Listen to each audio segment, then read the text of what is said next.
تو رو دوست دارم خیلی زیاد، منو ببخش اگه توی اون که فقط دلم میخواد. منو ببخش اگه تو رو دوست دارم خیلی زیاد، منو ببخش اگه توی اون که فقط دلم میخواد. منو ببخش. I, Jonathan, take you, Yasmin, to be my wife. I promise to be true, in good times and in bad, in sickness and health. I will support your hopes and dreams, and strive to provide comfort and peace in our life together.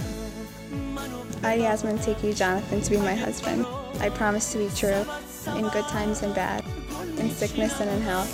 I will support your hopes and dreams, and strive to provide comfort and peace in our life together. اگه تو رو دوست دارم خیلی زیاد، منو ببخش اگه توی اون که فقط دلم میخواد. منو ببخش.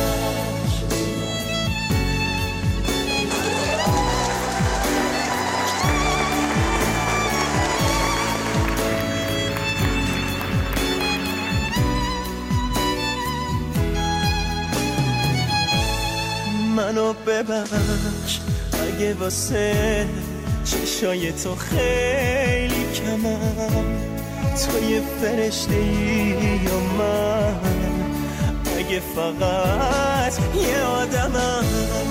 منو ببخش اگه برات میمیرم و زنده میشم، اگه با دیوونگیام پیش تو شرمنده میشم.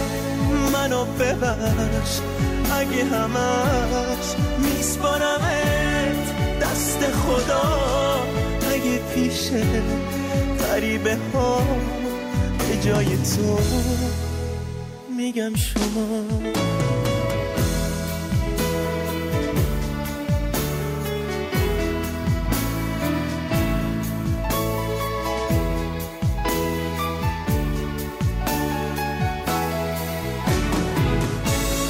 منو ببخش، من نمیخوام تو رو به ما نشون بدم، نشونی تو نه به شب و نه دست آسمون بدم. منو ببخش اگه میخوام تو رو فقط واسه خودم، ببخش اگه کمم ولی زیادی عاشقت شدم.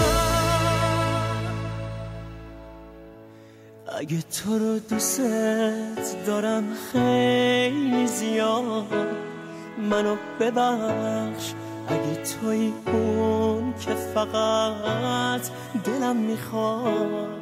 منو ببخش اگه تو رو دوست دارم خیلی زیاد، منو ببخش اگه توی اون که فقط دلم میخواد. منو ببخش اگه تو رو دوست دارم خیلی زیاد، منو ببخش اگه توی اون که فقط دلم میخواد. منو ببخش اگه تو رو دوست دارم خیلی زیاد، منو ببخش اگه توی اون که فقط